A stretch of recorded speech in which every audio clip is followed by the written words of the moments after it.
Celebrating 4 years of talk like you've never heard it before, this is GabNet, the Great American Broadcast Network. Ladies and gentlemen, the history of talk radio. Political opinions have been a staple of radio since the early 1920s. Talk radio as a listener participation format has existed since at least the mid-1940s. WMCA New York's Barry Gray was bored with playing music and put a telephone receiver up to his microphone to talk with band leader Woody Herman. This was soon followed by listener call-ins. In 1948, disc jockey Alan Courtney began a call-in program on WGBS Miami. The Alan Courtney Open Phone Forum was a conservative and anti-communist political forum with coverage area over the southeast United States and Cuba. In the 50s, Joe Pine, John Nebel, and Gene Shepard were among the first to explore the medium. In recent years, talk radio has gained popularity with many new formats flourishing, including all sports in 1986 with the birth of WFAN New York. The subject matter for these formats are different, but the structure has remained the same for all these years. You might say, talk radio is a 20th century format. Until now, that is. It's 2014. And radio pioneer and innovator Alex Bennett introduces the Citizen Panel on GabNet, the first revolutionary idea in the format since its inception. The Citizen Panel allows for an open discussion to take place between the host and many listeners all at the same time. Listeners claim that it's addictive, producing stimulating discussions on any topic from politics to movies and entertainment. It's not liberal or conservative. It's open to all opinions and ideas. Log on to gabnet.net to listen and find out how you can participate. Listen to the programs on GabNet and take a step into 21st century talk radio. We're GabNet, and we've got you covered live 5 nights a week. First Tuesday through Friday at 9:30 Eastern, it's The Exchange. Let's capture, who are all these people who are watching these cooking shows? And they're stoners, right? So I'm wondering, is this a program that Netflix has absorbed? I don't know, what is the purpose of Netflix making a 14-minute show? Now, aside from those two interesting facts about this show, the show is fucking terrible. Do not watch this show. It fucking sucks. Tuesday through Friday at 10 Eastern. Join Alex Bennett on the Ramble. Say goodbye to the unions. Renee, what was the decision? And then we'll go to Patrick. It doesn't matter. Just say goodbye to the unions. No. But I'm not asking you that. I'm asking you what was in the decision yesterday. I'm going to look it up. Okay, let me look it up. Yeah, he'll go look it up at glennbeck.com. Tuesday through Friday at midnight, The Intersection. Most high school boys, what have we got on our mind? Sex and girls and girls and sex and sex and sex. And booze and drugs. Yeah, the Asian guys I knew in high school, I don't know, I'm sure they thought that way, but perhaps they were more disciplined about it. Although there was this Japanese girl in high school that your old friend, the Black Avenger, had the hots for. Oh, my God. Be still my sake wanting to drink self. If you like sports, we've got that too, with The Arena, Wednesday nights at 8:30 p.m. Eastern. Well, and even if you did that, it doesn't give you the right to grab your Uber driver's privates. I mean, and like, what part of that to him sounded like a good idea? Oh, she played a special song. Catch up on all the shows with our weekend flashback.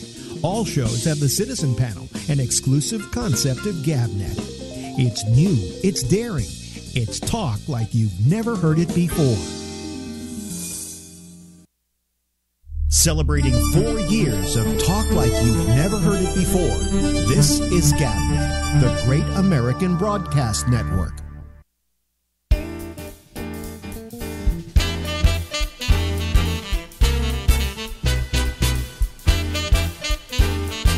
Here I go again.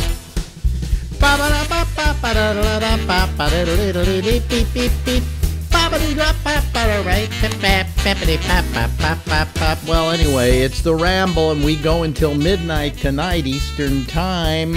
That's a whole 2 hours of just top-notch programming that nobody listens to.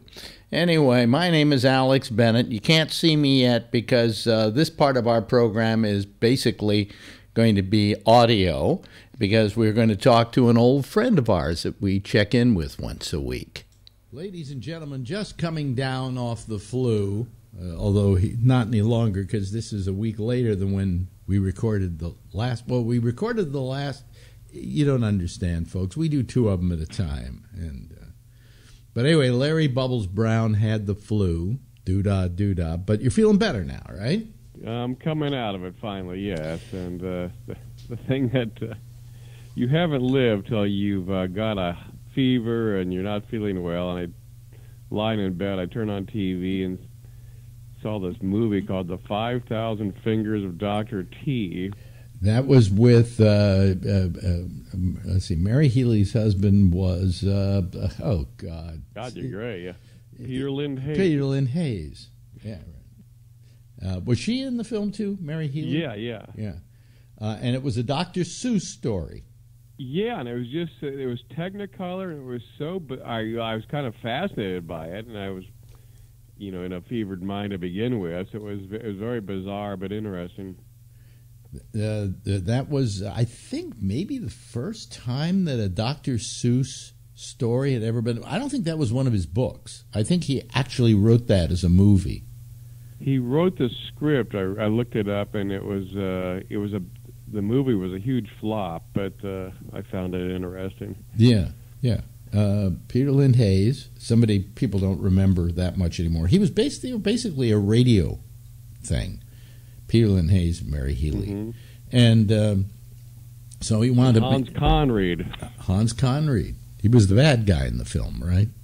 Uh-huh. He was a bad guy. And Tommy Reddig, who was a child actor, who I think was... In Lassie. Might have been in Lassie? Lassie, yeah. Yeah. He was the first... I think maybe the first or the only Timmy on Lassie. But no, I remember that movie from when I was a kid. Really? Wow. Yeah. Well, because I was... Love the Technicolor. I was a big fan of Peter Lynn Hayes and Mary Healy as a radio team. So when they made a movie, I was doubly interested. And then the 5,000 Fingers of Dr. T. Was he credited as Dr. Seuss, or was he credited as Theodore Geisel? I think Geisel, yeah. Yeah. Because here's a story that I remember, that he, what Theodore Geisel did before he was Dr. Seuss? He worked for Warner Brothers. Oh, okay. And he wrote, do you ever, Sergeant, what was it, Private Snafu, I think, was the name of the character, and these were films made for the troops. These were cartoons done by Warner Brothers, and I think it was called Private Snafu, if I remember correctly. And Geisel wrote all of them. So he was up and running way back in World War II, and then after the war, I don't know when Dr. Seuss himself started. In fact, it might have been post Dr. T. So who knows? But anyway. He was wonderful. Well, I figured you would have remembered this movie. So. Well, no, when I was a kid, I think I remember seeing. I always loved the one about the elephant hatching the egg. Horton hatches the egg. Uh-huh. I always loved that one, and that was when I was still kind of a kid at the time. So he may have started actually before Dr. T. Now that I'm thinking about it. I have to look it all up. Hell, I'm forgetting everything. I finally decided I'm losing it. It's coming apart. I can't remember names to save my life now. Oh, I've never been able to remember names. Now that's funny with you. Explain the mentality which remembers dates but can't remember names. I think numbers are more stationary. I think there's something about that. It's just numbers are good, but I don't remember names. In other words, when I ask you something like, oh, I don't know, what day of the week was March 3rd, 1875? Come on, go. That's going back a little further. I can't go beyond 1900. So. Really? Why? I can tell you March 3rd, 1981 was Tuesday. That was the first day I did stand-up. Well, you're not in 1901. Well, but go to 1901 would be, let's see, that would be the same as 56 would be the same as 59. So how do you do that? See, now what's amazing me, okay, let's ask you a little more about this process. Why can't you go before 1900? I can. It would just take longer because 1900, oddly enough, was there was no leap year. Mm-hmm. So I can go back and say I can remember a day that happens when I was born pretty easily. To go back in time, I go back by factors of, you go back 28 years because the calendar is always the same 28 years. Mm-hmm. So say 1986 would be the same as 1930 would be the same as 1986. So. Okay, but still, and when I ask you what day of the week it is, you have to know what day it fell on. Yeah. So how do you do that in your mind? I just remember something that happened on or near that date, something very inconsequential. Okay, let me give you a date. I'll give you my birthday, December 18th, 1956. What consequential happened near that date? December 18th, 1956 would have been, let's see, God, my mind is so fucked up now from this flu, but let's see, my birthday in 56 would have been a Saturday. Mm-hmm. 15, and yours would have been a Tuesday. Mm-hmm. Right? Yeah, I don't know. You're saying it's a Tuesday. I think I remember it. Well, then again, I've had birthdays that fall on a Tuesday. How many years is the calendar the same? The calendar has this very odd asymmetrical thing, but it's always the same every 28 years. So 1960, 1988, let's say. Okay, but if I go to 1915, then do I go 28 years from then for the same year as well? Yeah, 1915 would be the same. So in other words, today will be the same 28 years from now as it was the same 28 years ago. Exactly. Okay. What day is this? So you were born in 1939. I was born in 1939, December 18th. Okay, so your year was exact same as 1967. Okay, so what day was I born on? A Monday, December 18th. Oh, really? Oh, okay. All right. Here was a funny one. My mother was September 18th, and she was born in 1900. She was younger than my father, I think 1905. My father was born in 1906. And she, what was the point I was trying to make here? She had her, now I can't remember. Oh, yeah. So what happened was, we always, celebrate her birthday, September 18th. Happy birthday to you. Happy birthday to you. And then one day she has to, for some reason, get her birth certificate because she needed it for something. So she mailed all the way to New York City, and New York City went down into the basement and then down into a sub-basement and found her birth certificate. Turns out she was born on September 16th. So what do we do after that? We didn't change the day. We still celebrated on September 18th. I mean, if she had done that all her life, why not? Too late to change. Too late to change. So, yeah. So we kept that going. But It's just amazing to me that you've had this ability to do this with dates, and you just remember dates when I did things, Yeah, I'm pretty good at that, but I'm not like these. When you see a true savant where you can just say September 12th, 1712, and they're bang like that. It's just wow. Do you remember the first day I ever started at Live 105? I remember the first day I did your show. What day was that? It was a third Friday of January of '83. Mm-hmm. Third Friday, January '83. Yeah. Yeah. Well, wait a minute. Was I at Live 105 in '83? That was you were at Quake. The Quake, but I'm talking about Live 105. Live 105, I remember, let's see, there was such a big uproar because I remember you guys were having problems getting paid at Quake, and then you were off for a few months. Yeah. Then you came back, and it was a big thing. And actually, it turned out, I checked it out, somebody figured it out for me, and it wasn't just a few months. I thought of it as like a month, or that I went from the Quake to Live 105. It was almost a year.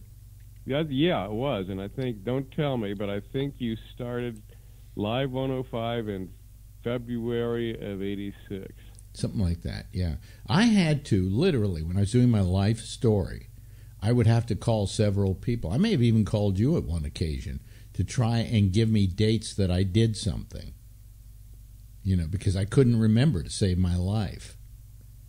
Yeah, you were off the air. It was close to a year. Yeah, it was maybe 9 months, something like that. Yeah, I was getting paid, and now that I remember it. See, because when I was doing my life history, I went, well, it was only a couple of weeks right before I started Live 105, and I couldn't remember. And then somebody reminded me that no, you were off for about like 9 months, and I guess I don't remember it because I was getting paid, so I was in no great rush to find another job. Yeah. All right. But the one thing that I resent is that I didn't take that time. Here, I'm getting paid. What was I getting paid by that company? Something like $125,000 a year or something. And this is back in '86. This is good money back then. It'd be like $300,000 now. Yeah. And what could I have done in that 9 months? I could have gone anywhere in the world I wanted to go. I could have just gone out and hung out somewhere, right? And I didn't do it, I should have done it. I really should have done it. But I was sitting around waiting for somebody else to hire me, and that didn't come to pass. Well, you had. I remember you had this. You had a phone number people could call, and you would give upcoming shows. So you're kind of keeping your presence alive, which was smart. I think I was doing it on the internet, oddly enough, which was pretty early for somebody to do that. But did I have a phone number they could call? You had a phone number that you could call, and you say, "Tonight the comedy shows are, Oh yeah, Bob Rubens at Tommy T's," and you come out and see him, and you're definitely keeping keeping everyone aware of what was going on. Yeah, but that was during my period of being hired and fired and hired and fired and hired and fired. But then when Live 105 started, it wasn't like the second or third modern rock station in the country. Well, when I went to it, it wasn't called Live 105. It was called KITS. Hot Hits Kits. And they wanted to go to a progressive format because that's what we had at the Quake, all right, that was then kind of given up. Progressive music being, the Go-Go's were progressive music, okay? Yeah. The stuff that was the newer stuff, not the hot hits, as it were. And they decided when I went over there, they decided they'd really like to go to modern rock, what they called modern rock. But they had to sneak it because the owner of the radio station was not about ready to give up the hot hits thing, right?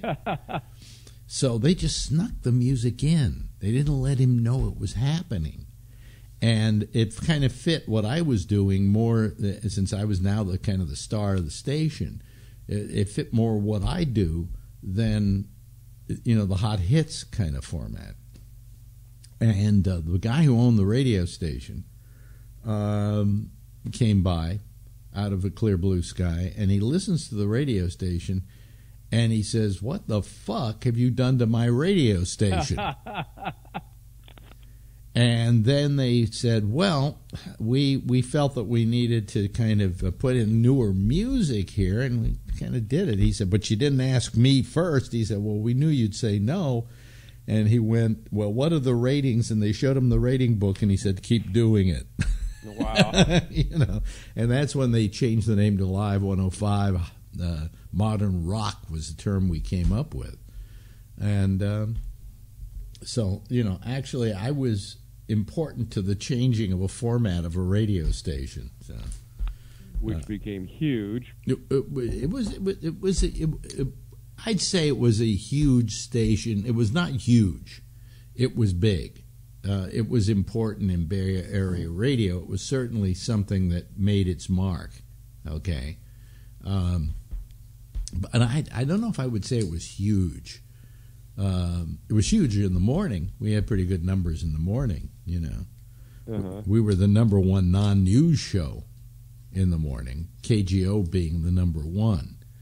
But we did okay, and then I went up and I went down. Ratings go up, they go down, they go sideways, they do all kinds of things. You know what I always noticed? This was strange back then, was that every now and then they would decide they were going to do an advertising campaign for me.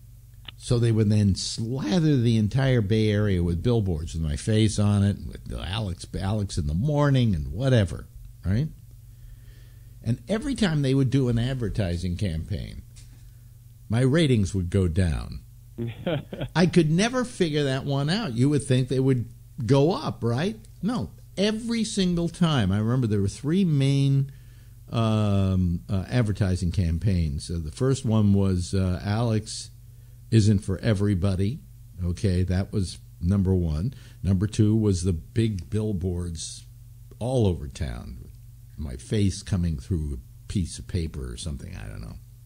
And the third one was he's happy, he's medicated, he's in love. I remember that one, yeah. And each and every single advertising campaign, the ratings would go down. And to this day... what? The ratings in radio then were just, I don't know how accurate they were. They were accurate, how accurate are any ratings, really? It's funny that they had ratings in San Francisco, in the old rating system. KGO in San Francisco was number one for, I think, 36 years or something like that, some amazing amount of time. And then the minute they went to a thing called the people put out by that particular station, what station you were listening to at any given time. And you would just wear it like a beeper on your side. All of a sudden, KGO was like number 15. So the old version of writing into a diary, people would put down what they felt was the most popular station. They maybe assiduously write everything they listened to on the first day, but by the time they got to the third day, they didn't give a shit about filling out this diary, so they just went back and said, I guess I listened to KGO. Yeah. So the system was all fucked, and ever since then, KGO has never been the number one station in San Francisco. So, in fact, it's lucky if it's number 15. Yeah, dead. Yeah, but that's. But anyway, so my ratings would always go down whenever we advertised. I could never figure that out. So then they would come into me and say, "You know what we're going to do? We're going to do an advertising campaign on you." And I went, "No, don't do it. Don't do it. Please don't do it. My ratings are fine. Don't do it." And they would do it anyway, and the ratings would then dump. Tell me why. I have no idea. To this day, I can't figure out why. Yeah. So. Anyway. You were there, let's see. The first run there was February 86 to July of '89. So that was a pretty good run. Yeah, July of '89. Yeah, '86 to '89. Then I was fired. I wasn't fired. I was asked to leave. And I left, and I was still getting paid by them. And then I was asked to go to come down to Florida because somebody had recommended me, and they wanted me to just come down and replace somebody for the week. So I went down and replaced somebody for the week, and at the end of the week they said, "You want to have a permanent show here?" And I said, "Yeah, I guess I need one," you know. So I went to work in Florida. I lasted there Miami, exactly 3 months. Could not stand it. It was horrible. It was the most horrible job I ever had in my life. Yeah, didn't you say like the other people in the station were fighting with you? Oh, yeah. It was horrible. I mean, I didn't do anything to them. It was just the nature of that radio station. And anyway, I then came back to San Francisco, and when I was coming back to San Francisco, my business manager called up what was now the new general manager of Live 105, and he said, okay, we'd love to have him back because this thing isn't working for us, and the old general manager is gone, and I want to bring the old gang back together again, and that's how I got my show back. And that lasted for about, how many years would you say that was? That was in, I think it was 91 to 97. 91 to 97, maybe a little, yeah. So that was another 6 years. Yeah, I guess it was that long. I can't remember. I did come back in 91, right? Right, July of 91. Oh, you remember that? Okay, so I'll go with your numbers, Mr. Rain Man. And you had a big you had the first week. You had a big show at the Masonic. Right. We had all those big shows we did. Yeah. You know, I have a thing on my Facebook page, and it's my slogan. And my slogan is, "I used to be a big shot." And I stole that from the Roaring Twenties with Humphrey Bogart. Jimmy Cagney lying on the steps of what is supposed to be St. Patrick's Cathedral in the arms of his girlfriend, and Ward Bond, who's playing a cop, I think it was, comes up and says to her, "Who is he?" And she says whatever his name was or whatever. And then he says, so what does he do? And she said, "He used to be a big shot." And I always felt that whenever I felt I was out of work or that times were bad, that particular phrase would go wafting through my brain. He used to be a big shot, you know. I'm America's most famous has-been, so, you know, whatever. But I had a good run. What the hell? But you know what the trouble with having a good run is? What's the trouble with having a good run is that when you don't have a run anymore, you miss it more. Yeah. You know, if I were a failure in radio, it would be a whole different thing. But so anyway, that's the story of. What are we doing? My life story here? What is this? Where did we start off? In Klamath Falls, Oregon? Yeah. Yes, a good life is worth repeating. God, but I already did this. People can go over and hear my life in the passing lane, which is my life story at gabnet.net/abl.htm. And you'll be able to just hear all about my life, okay?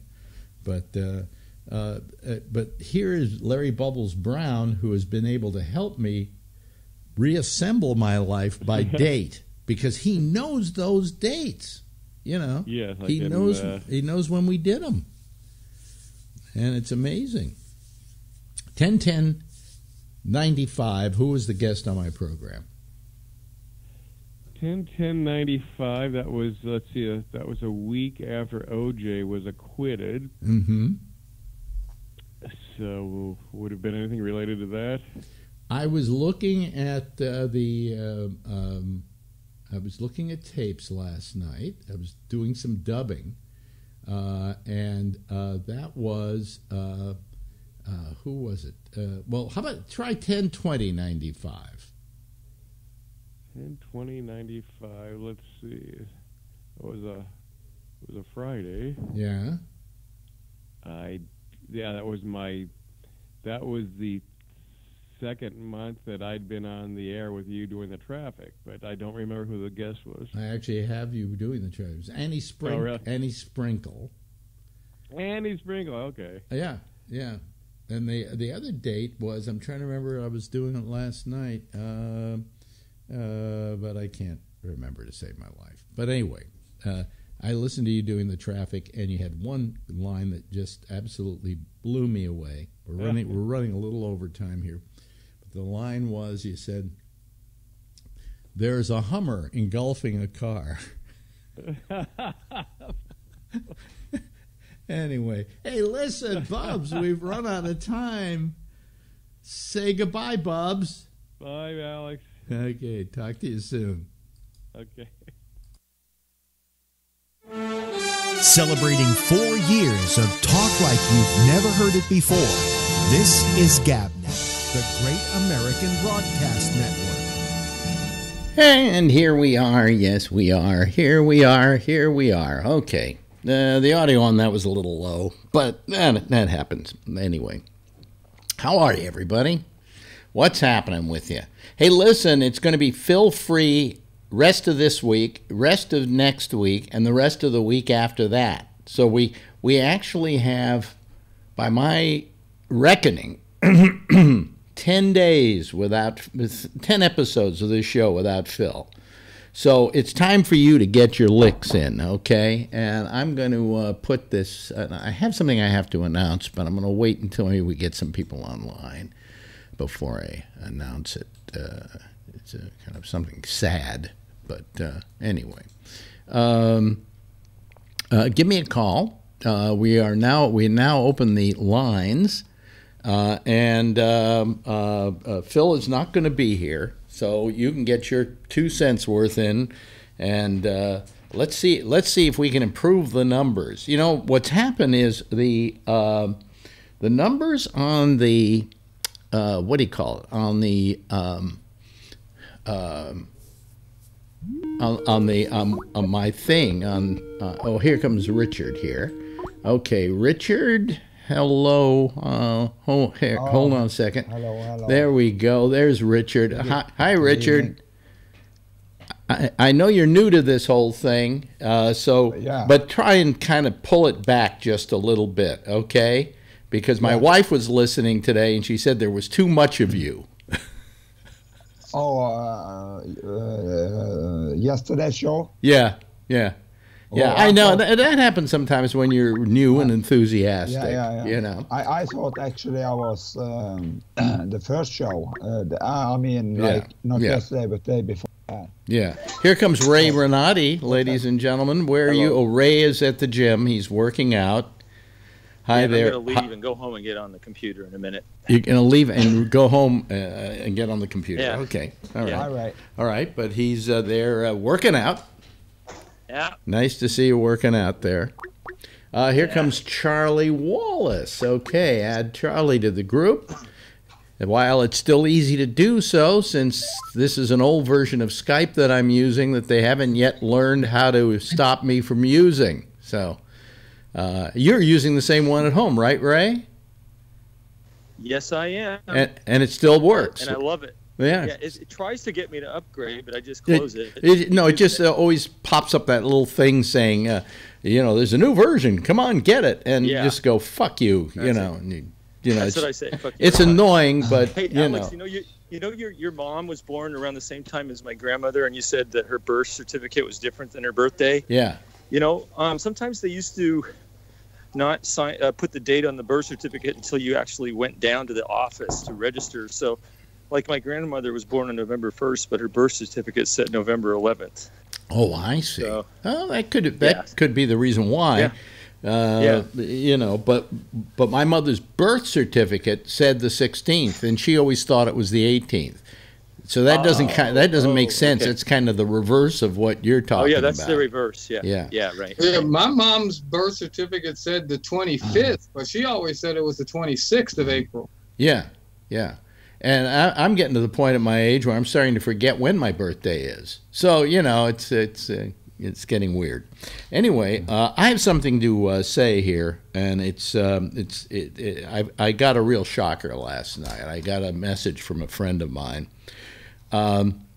We've had a person who's been a caller to this program who I've known for, by my reckoning, about 43 years, and his name is John Rockwell.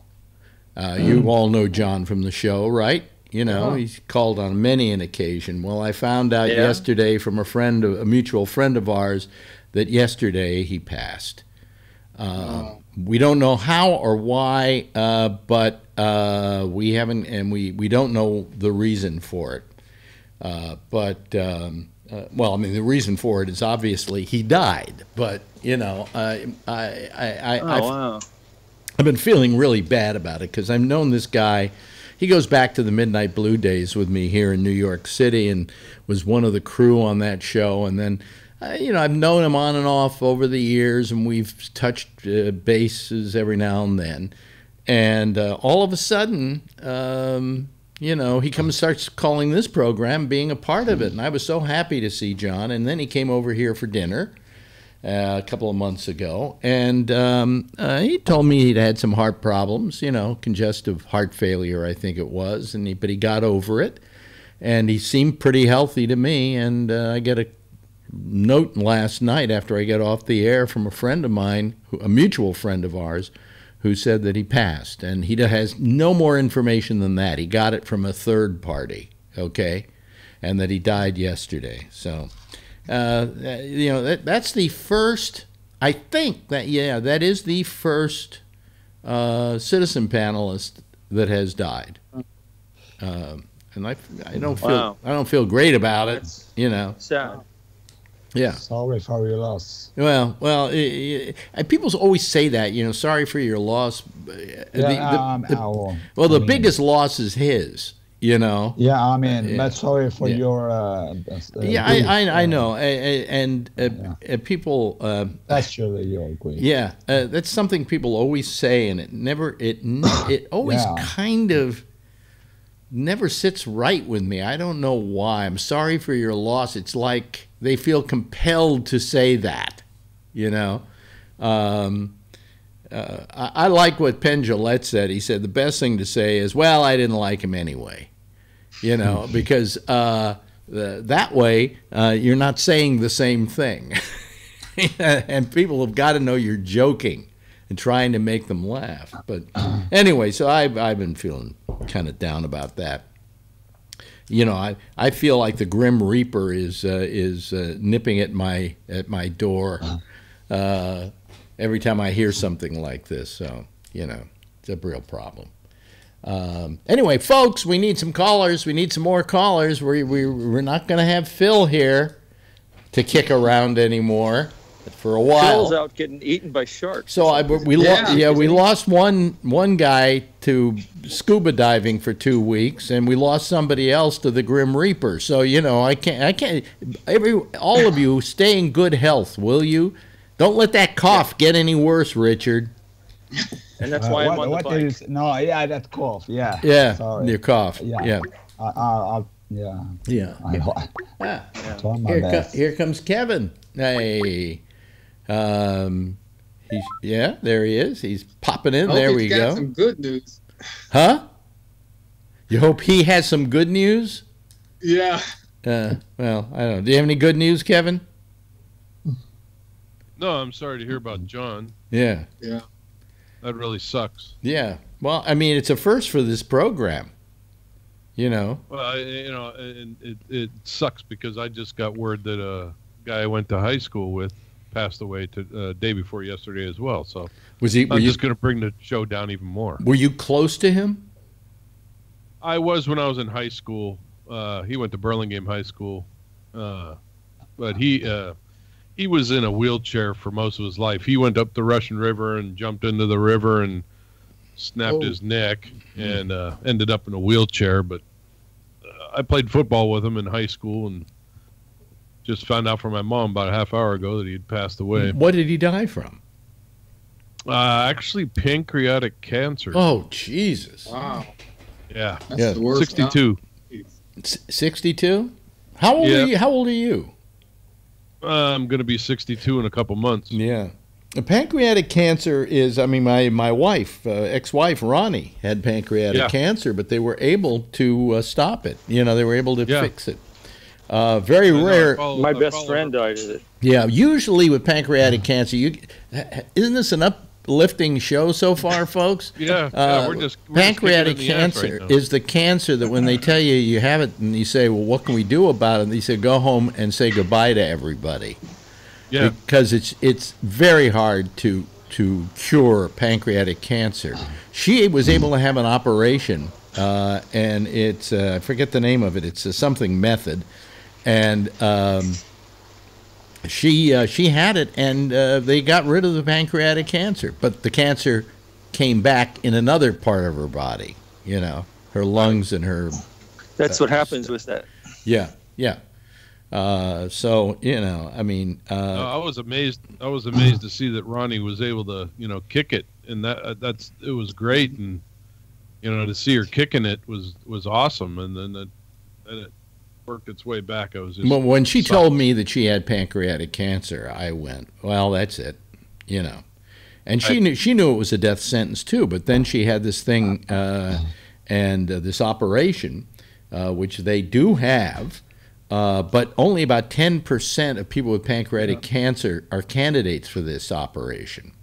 Right. I'm trying to remember what the name of it is now. It's the something method. And they said she was a candidate for it. So they went in and they did what they had to do, and they gutted her like a carp, you know, and she came back and seemed to have been just fine. And she was fine for about a year. And then all of a sudden, she went in for one of her regular checkups, and they said they saw cancer in her lung and her peritoneum, which is the gut, and it's inoperable. Now, I don't understand how something's inoperable. I mean, at least maybe you can try, you know? Yeah, it's hard to understand. I know, folks, you're just tuned in for a good laugh, and all you got was somebody on this panel who died, and me talking about pancreatic cancer, and you know, I may have prostate cancer, but according to my urologist, it's the good kind. A touch of it. Huh? A touch of it. A touch of the cancer. A touch of the cancer. Well, you know, it's funny. Once I was supposed to interview Little Richard. And one of his people got back to me. He says, Richard said he can't do it today because he has a touch of the cancer. And I went, there is no such thing as a touch of the cancer. You either have it or you don't. But in this case, it's true. I mean, if you live long enough, you're a guy, you're going to probably have a 70% chance at my age of getting prostate cancer. But it's not fast growing. And as they put it, and this is very depressing, you'll probably outlive it. In other words, you'll die before it could get you. And I went, that's nice to know. Fuck you. Yeah. You know? Yeah. So anyway, so then he says he'll put me on hormones and it will suppress the cancer and I can live till I'm 95. And I said, well, I was planning on 100. Fuck you. You know, how dare you tell me that, you know, I'm only going to live to be 95. I'm not planning on going anywhere, you know, so. Anyway, here comes Jeff Stein. Jeff, did you hear the news that I had earlier? Yes. About John Rockwell? Okay. Because I kind of feel that even though you people didn't know him personally, you know, you did. Because he was a panelist here, just like I think I feel I know. You know. Well, I know you, Jeff. In fact, we're gonna have some lunch or something on Sunday or something. Yeah. So hey, you know, Alex, you know how John never had his camera on? Yeah. Here. Yeah, so last week I actually looked for him on YouTube or something because I wanted to know what he looked like. Mm-hmm. And I found a video of him giving a lecture on YouTube. No, we had John Rockwell. He always used to use his video. Oh, he did? Yeah. Oh, he did. Okay. Yeah. I think you're thinking of somebody else. You might be thinking of Tim. Oh, I'm thinking of Tim. I'm sorry. No, I got him mixed up. Never mind. Oh, sorry. Who's the person that always calls you Mr. Bennett?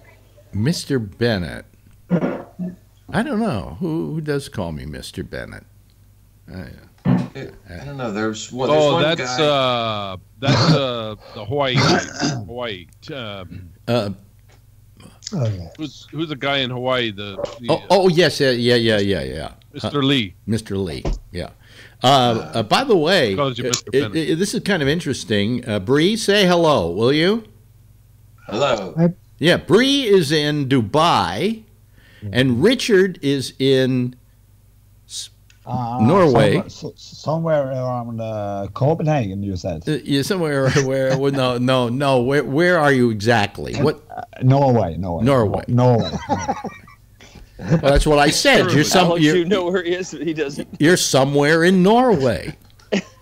Yeah. By the way, tell me I wasn't dreaming, but when I was in Lillehammer, next door there was a... Where's that noise? What is that? What is Not that? mine. Oh, it might have been somebody coming from Ray. Anyway, right next door to where we were doing our broadcast was a place that served hamburger. So we would go over and get these hamburgers. They were so good. They were so delicious. We would eat like 4 of them a day. And then we found out they were reindeer. Oh. That's common, isn't it? It's good meat. It really is. It's incredible. Yeah. Until I found out what it was, and then I couldn't eat it anymore. But it's but it's very good. I never tried it as hamburgers, but I tried it as a bunch of other dishes, and it's excellent. Yeah. It's yeah. So we have Dubai, and we have at least 1/3 of our panel is in another country. That's pretty cool. And also Bangkok. Bangkok, yeah. Sometimes. Well, yeah, but that's Bangkok, the town whose name makes you answer, "No, you." Yes, no, or was it yes, something like that. But, or Bangkok, no. Sometimes. Or one night in Bangkok. Yeah, exactly. Yeah. So I knew the guy who actually sang that record, Murray Head. Murray Head. I can't remember. I just I heard it just days ago, and Michael or something. No, it was Murray Head. Murray something. Yeah, like Murray Head, yeah, and it was written by what's his name, the big Broadway guy, with 3 names. Oh God! Did the Phantom of the Opera? Did Jesus Christ Superstar? What's his name? The one you can't stand. Yeah, the one I can't stand. Andrew Lloyd Webber. Andrew Lloyd Webber. Yeah, he wrote. I think that was from a show he eventually did. Probably. Yeah, it could have been. Yeah, probably. Yeah. What song are you talking about? One Night in Bangkok. Yeah. Oh, yeah. Since I'm in Bangkok, sometime every year. Yeah. So Ray, my problem is I only worked out once this week so far. Been very better than nothing. I've been very bad lately, and I figure if I'm getting tired of it, rather than quit doing it, I should do it. If I do it once a week, I shouldn't feel guilty about it until I start feeling like, I want to do more. Am I right? Change up what you do so you don't get bored. I just go in there and do the bike and I leave. That's my whole thing. But maybe you need to do something else so you want to do it. Maybe you're getting bored of the bike. Yeah. Just got a note from Phil. He says he's getting ready. What is this? He sent me a rug. I'll explain that in a second. getting ready to He's fly getting out Bangkok. tomorrow morning. I was listening to the show and I was getting ready, but I heard you heard about John. I like John, and he will be missed by all of us. He was a good guy. Yeah, right, Phil. Thank you. Ray, you have a point there. The city got its name by that. You just said to me. What? Ray just said Phil just got Bangkoked. Yeah. But he's got a point because the city actually got its name by that. Bangkok. Oh, really? Yeah. Wait a minute. It got it from what? From being Bangkoked. Also, it's an old sailors and all. Bangkok, whenever they Does it literally refer to like gang banging somebody? No, getting laid. Getting laid. Bangkok. Oh, okay. So that was a term the sailors used, and that became the name of the town. That's the story because it had a name. It had another name years ago. So it's being getting your cock banged. Yeah. Bangkok. Yeah. Anyway, Charlene is writing. You can call Charlene. That would be nice. It says John Rockwell was a cancer. No, I think it was probably congestive heart failure. He had a bum ticker, okay? And according to my source, he was in the hospital for the last couple of weeks. Now, because we didn't hear from him on a regular basis, when I didn't hear from him for like a month, I didn't get worried. If I didn't hear from Jeff for 2 days, I'd get worried, or if I didn't hear from Kevin in a week, I would get worried because these are some regular people. But in the case of John, he was frequent, and but supposedly come for a while and then disappear for a while. Yeah. Is that the guy who with does is it like in the cellar with a lot of equipment around him and talking in a mic with glasses and a cap? No. John Rock, a little beard. No. I'm trying to think of I think I remember him from. I think maybe you're thinking of the same guy. I just don't think about a lot of equipment around him, although he did have it. Equipment. I mean, like a little bit like Kevin, but this the same kind of mic, and like in a basement, or in a hobby room or something. Anyway, so let's see here. We've talked about death, pancreatic cancer. What else depressing can we talk about? Bangkok. Yeah, Bangkok. No, that's a happy thing. Yeah. You're talking about I just. I'll tell you, I'm getting really sick of is MSNBC. I'm watching them today, and it's like every hour it's the same fucking show. Yeah, it's like nobody is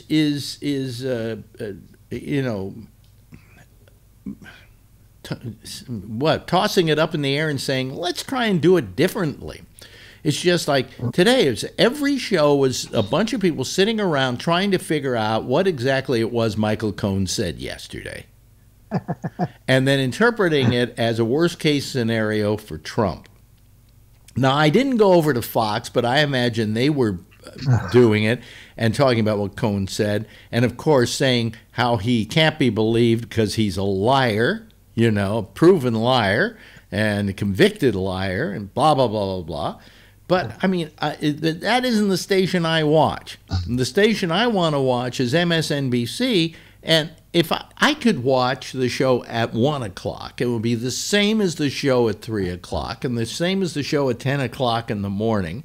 And the only thing that would change if there was some headline that came along that they could then jump on. And then every show after that would be talking about it. And there's this guy at 6 o'clock at night who loves to use the term on his show, well, exclusively on tonight's program, and then he starts talking about the same shit they were talking about an hour ago. You know, I mean, it just doesn't make it doesn't make any sense. You know, and what's being served by it. So today, the big news, of course, was first of all, they won't let the Cone thing go. What did he mean when he said blah blah blah? You know, and what the only good thing about the Cone situation, and I think it's terrific, is the fact that in the case of what's his name? In the case of, I'm just trying to do some stuff here. I'm trying to get myself out of the way of Jeff's face. Hold on. There we go. Anyway, the only thing that was good, huh? What's wrong with my face? Yeah, well, no, I had my picture in your face, and so I had to move it out of your face. Okay. All right. You know. Anyway, what was I saying? Oh, did we lose somebody? We lost Ray. Anyway, where was I? I was talking about. Michael Cohen. Michael Cohen. The only great thing about Michael Cohen yesterday was he completely pushed Trump out of the news. Yeah. Yes. I mean, Trump is in Hanoi for his big show, his big chance to get his Nobel Peace Prize, right? And nobody's paying fucking attention to him. They're all riveted on these hearings. Oh yeah, he's having dinner with Kim Jong-un. Here's him having a noodle. Okay, now back to Michael Cohen. And the president got almost no coverage. That's right. It's beautiful. He's pissed. That was the best part about it. And he walked. No, the question is, did he walk or did Kim walk? Well, that's the thing, yeah. I think basically Kim said, well, I want this, and he said, nah, well, and they both walked. Well, here we have a little candy for Donald Trump. It's kind of like a dome-shaped candy covered in a silver wrapping, and I would say, kiss your Nobel goodbye. Yeah. Yeah, you know. I mean, he came out with nothing. He came out with nothing. With Zippo. And the lefties are lauding him, saying, "Thank God he came out with nothing, because rather than give up everything." You know? The one thing he did come back with is another buddy that he's got now, number 3 leader that he's led. That he's got the number 3 person that he's now a buddy with, that he's snuggled up to, that has somebody that they've killed, and that he's Well, you have this family. I'm trying to remember their name now. Their son was the what are they? Otto. What's his name? Warbeer. Yeah. What was it? Warmbier. Otto Warbeer, was it? I think it's Warbeer or something like Warmbier, I think. Warmbier. Yeah. Because I thought it was a funny name when I heard it, you know. But now it's number 3. Well, what happened is Warmbier was the guy that they let go from the prison in North Korea, and he came home, and within days he was dead because of the treatment that he beat the crap out of him. Yeah.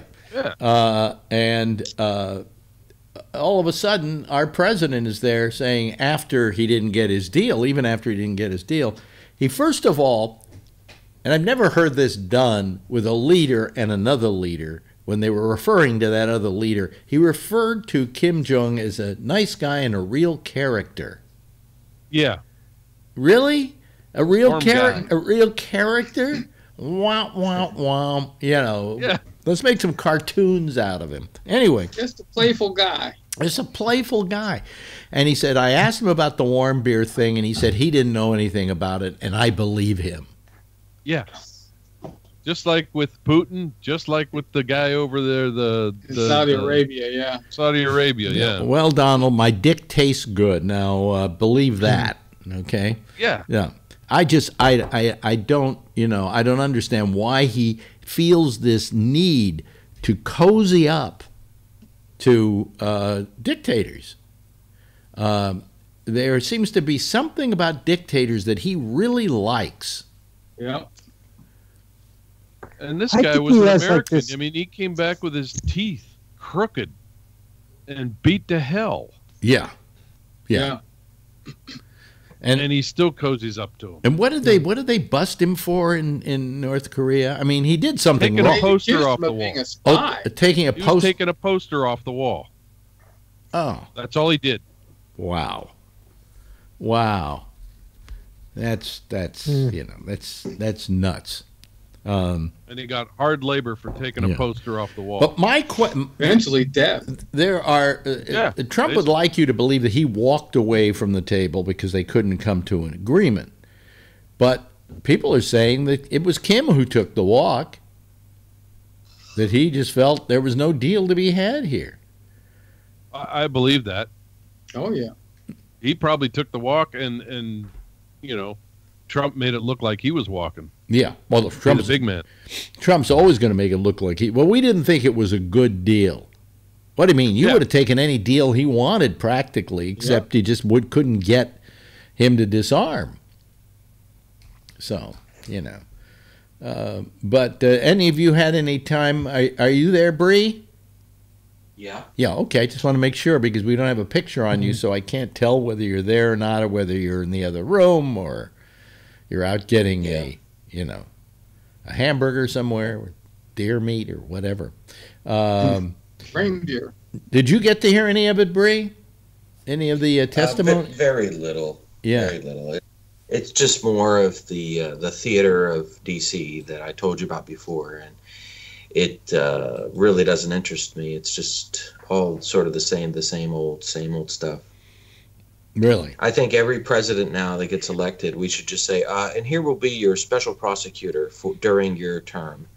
And they will just help get some news items in the media when all else fails. Well, a Bush never had a special prosecutor, and Obama never had a special prosecutor. The only person that I remember actually having a special prosecutor was what's his name? Clinton. Yeah. And he did have a special prosecutor. In fact, that special prosecutor just nailed him to the cross, and that's how he got impeached. But he didn't get convicted in the Senate, so No, so? Are we through? Do we call this closed? At least we quit talking about death. I'm tired tonight. I don't know why. To put myself Did anyone figure out what happened to Mike on? Oh yeah, we found Mike. We found Mike. Yeah. Really? Yeah. Well, he kind of found us. What was he doing? He was in the hospital, but he doesn't say why. I see. Exactly. But he was He had a boo-boo on his toe. He had a bad foot or something, is what he said. But he was, he didn't call, and I don't know. I mean, I would get worried if any of you didn't show up on a regular basis. Okay. Oh,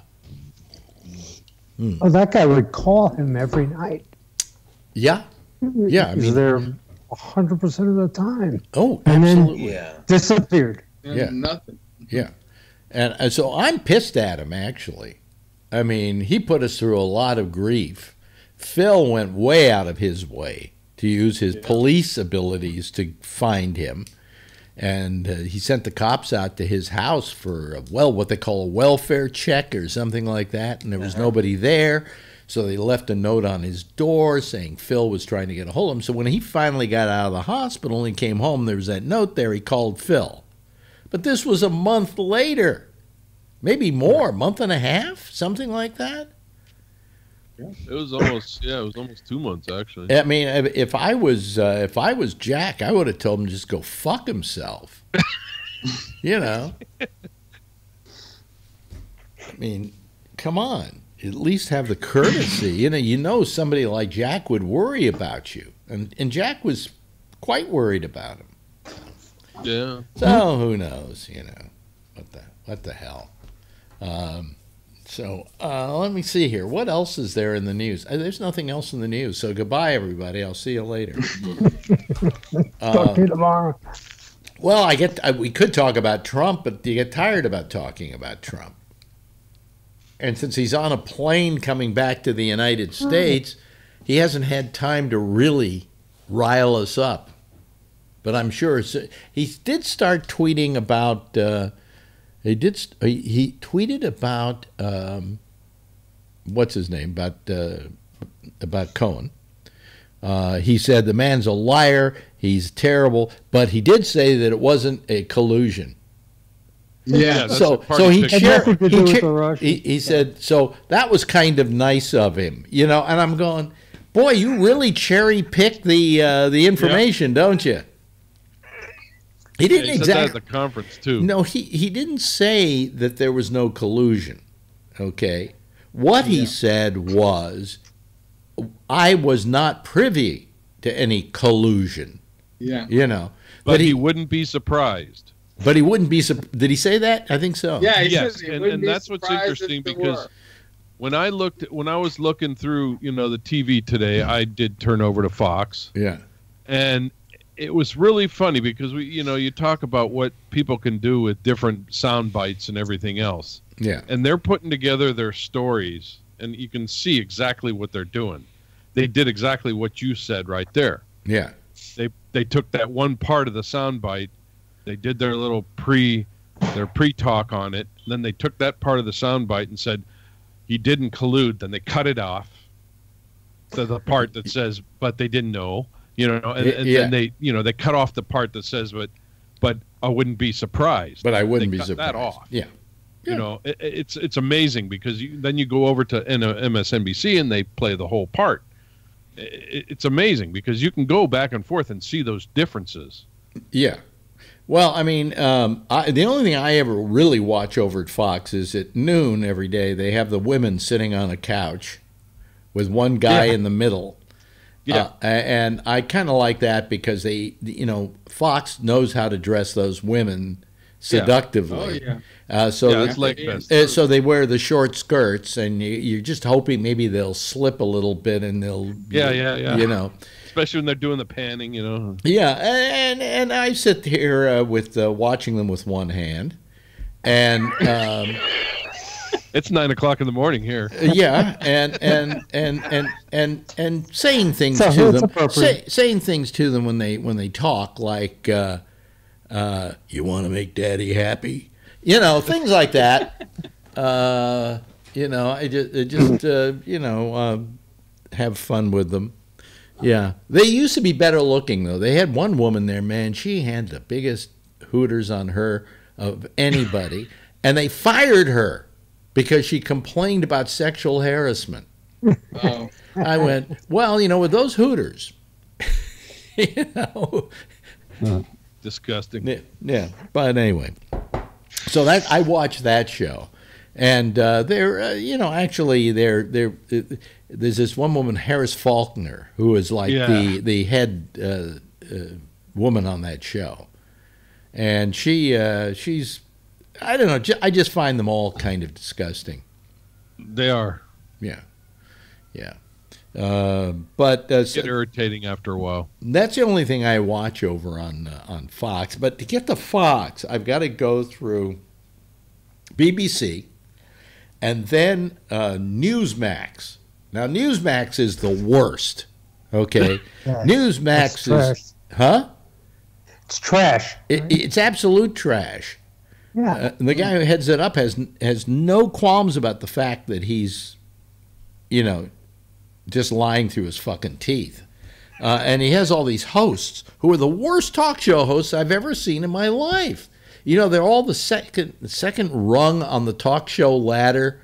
You know, you got Hannity and you got Limbaugh, and then you got Laura Ingraham, and then you go down and down. Finally, when you get down far enough, then you get the hosts at Newsmax, and they are just horrible. And then there's this what is the name of that channel now? That there's one other news channel that's got women basically as the anchors, and they can't read well. They don't read well. What? Yeah. You know what I'm talking about? Yes. I never watch it. I look at it. I listen a few minutes, and it's like I don't even know what they're talking about. And I go on to the next. Something America, I think. Yeah. Yeah. And they say that they don't have an opinion, but you can see it all over that programming. And then, you finally get, but then when you go back, you're at MSNBC and then CNN. And with MSNBC, I feel like they're telling me everything I want to hear, so that's what I don't like about them. And then I go over to CNN, and they're a little bit more, they're a little more fair than anybody else, but not that much. Here's an interesting story that I came across. Yeah. How much, everybody knows Bill Gates. In his main mansion, how much do you think it's worth? The main place where he lives. I seem to remember a figure somewhere around $250 million. Yeah. This says it's 130. Oh, really? But he's doing some expansions. But here's another thing. There's a report that came out that said the music industry made $9.8 billion this year, and the next story was Bill Gates paid $10 billion in taxes, and he should have paid more. Well, he wouldn't. He probably wouldn't disagree with that assumption that he should pay more, but he does blow as much of his money as he can on good works. He's really turned out to be a fairly decent human being. And he got all these other billionaires to sign pledges to give in money to help causes and so on and so forth. And I got to hand it to him. I think he's turned out okay, even though his company owns Skype. He doesn't really run that company at all anymore, and I don't think he has any input into it, does he? Does anybody know what kind of input Bill Gates might have into it? Yeah. Do you have any news channels like we have here in America, Richard? We have no, not that. You have quite many. It seems to me. We got a bunch, 24 hours. Yeah, I mean, do they have a version of CNN in Norway? The state channel. We have a national channel. Okay. That's the main one. In fact, I went to school with one of your news anchors. You went to school with one of the news anchors in Norway? Yeah, she's on NRK. Yeah, that's the national channel, yeah. Yeah. Do you know her name? Can you remember her name? She's my college roommate when I was in graduate school. Her name is Vigdis. Vigdis what? Well, I don't know if she's currently still on, and I don't know if she used her real last name, so I'll just say Vigdis. Vigdis. It's a lot of Vigdis. Yeah. Oh, it's a common name. Is that a common name? Yeah, that's a pretty common name. Vigdis? Vigdis, yeah. Vigdis. Vigdis or Vigdis. Is there an English translation of that name? No, I don't think so. I can't think of any. Maybe Brie can, since because we just called her by her name. But I mean, anytime you have somebody from another part of the world and they have a difficult to pronounce name for Americans, usually they just take the closest one that's sort of near it. So you might say like Vicky. No, that's more Vibeke. Wiki or. Right. Yeah. But maybe, Victoria. Anything with the VI, Yeah. Now, Of course, you're speaking English on this show, Richard, but could you speak something for us in Norwegian? Weakness.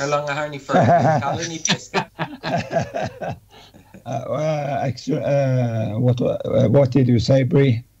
Taler ni tiska, jak första inte. Huh? What? Jak första inte. That's not Norwegian. Taler ni tiska. Huh? Taler ni tiska. Are you trying to speak Norwegian? Yeah. Oh, I don't understand a word. Okay. Taleni teska. Here, let me try. Derba David Derby Dober. Yeah, that sounds more. See, that sounds more Norwegian to you. Yeah. No, I couldn't understand that. I'm sorry. It reminded me more of the tone was more Swedish actually. Are the languages up there? I mean, is Swedish different than Norwegian? We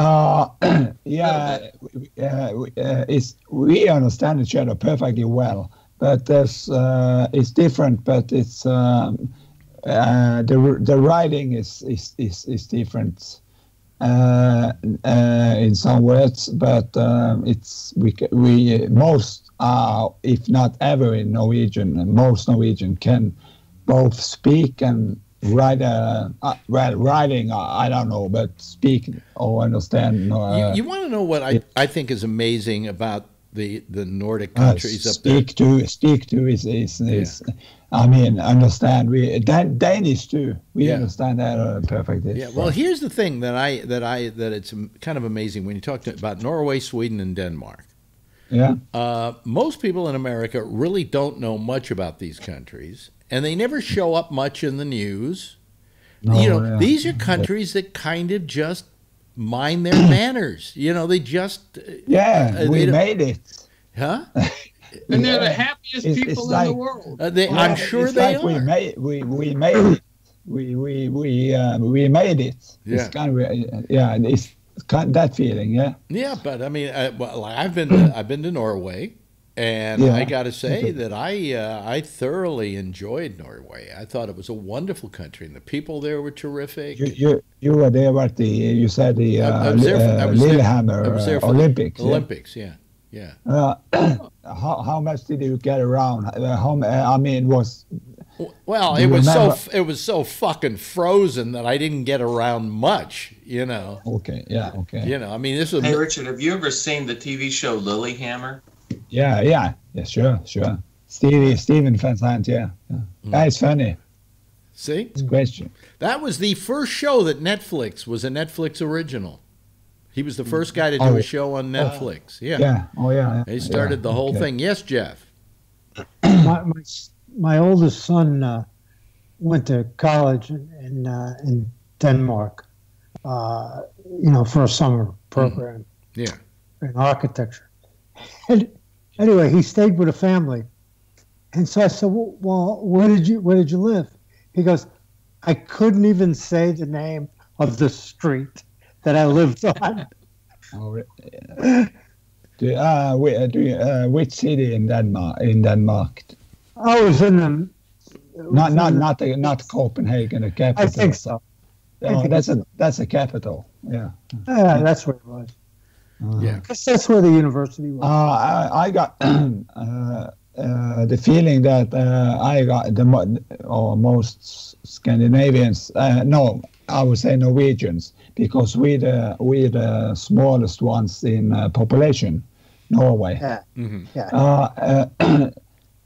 The feeling is that if Americans have heard about if name a city in Scandinavia, it's usually Stockholm in Sweden. Yeah. Maybe Copenhagen, but usually Stockholm. Norway's usually Oslo. If they know where Norway is. Yeah. Well, when I flew into Norway, we went to Oslo, and then we grabbed a bus that took us to the Olympics. Yeah. And between Oslo, right, and Lillehammer, there was nothing but ice.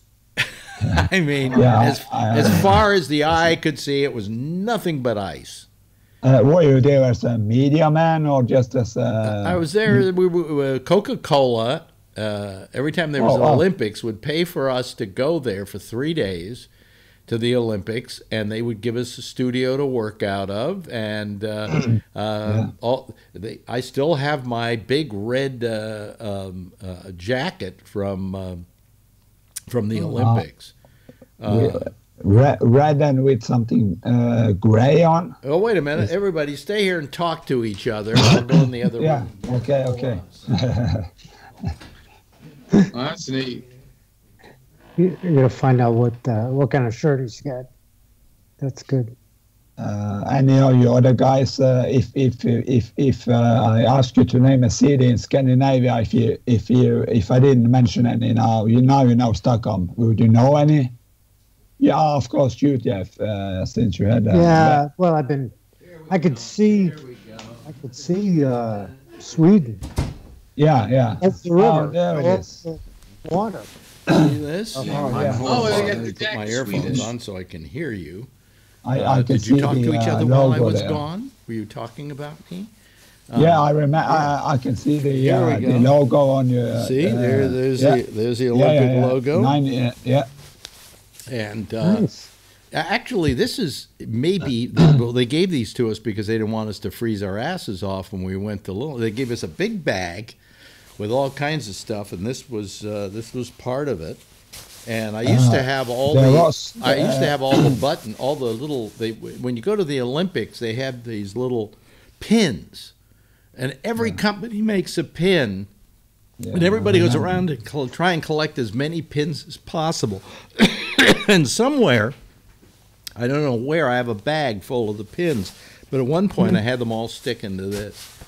So the jacket I was thinking of, there is two, but that's the one. One of them. But the one I was thinking of was actually the jacket that the winners. Of each, so people can get a better idea. So they can get a better idea of what I'm wearing here. I'm just taking a full shot.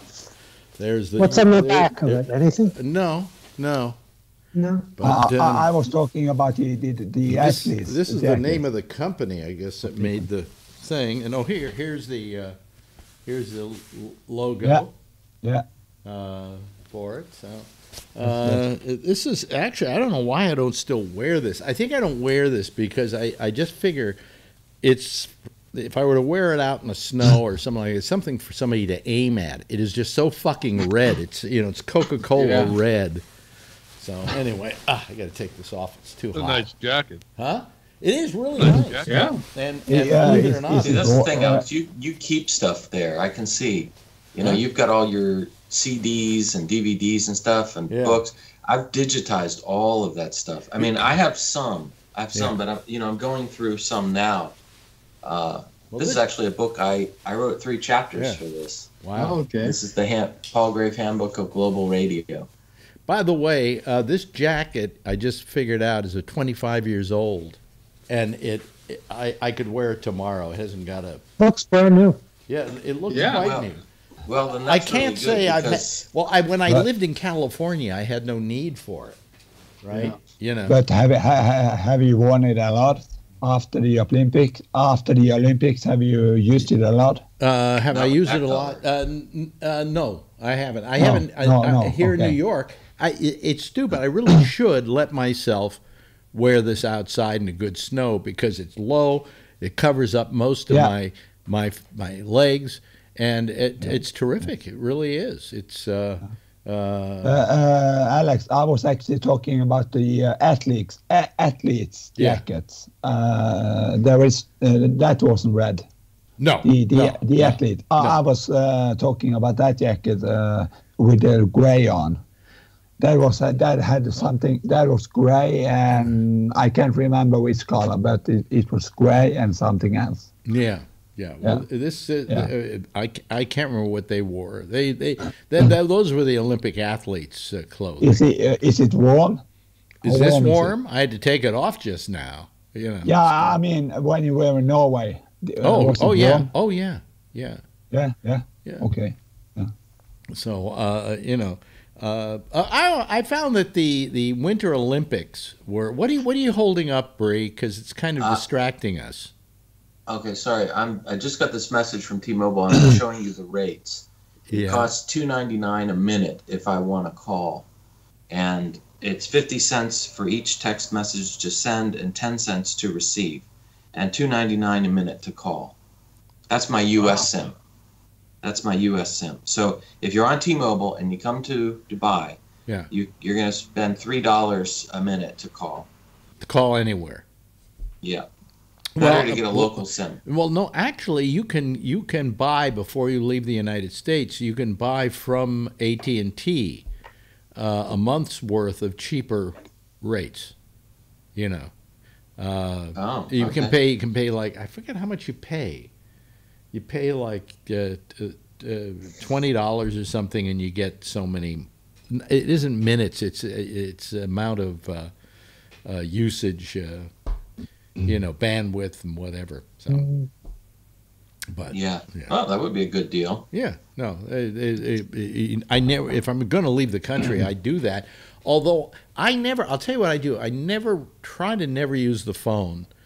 I turn off the phone, as a matter of fact, when I'm in another country. So because if it gets sent a text message, it'll cost you money. Yeah. So you turn it off. But then when you're someplace where there's Wi-Fi, you just use the Wi-Fi, and today you can use the Wi-Fi as a telephone as well. So you know,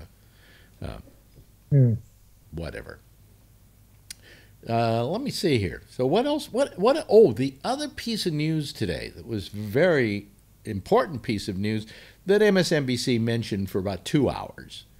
But because it happened in another country, they didn't seem to care as much. But as you know, I have no great love for Netanyahu. That's right. Yeah, Israel. And Netanyahu today, it looks like the state of Israel is going to charge him with fraud and what is the other charge? Fraud and I can't remember what the other charge is now. But they're going to. He's been into some nasty shit, is what they're saying. So this is another one of Trump's pals. Yeah, Trump loves him. Mm-hmm. What do you think about it, Bree? You seem to have kind of a no look on your face. About Netanyahu.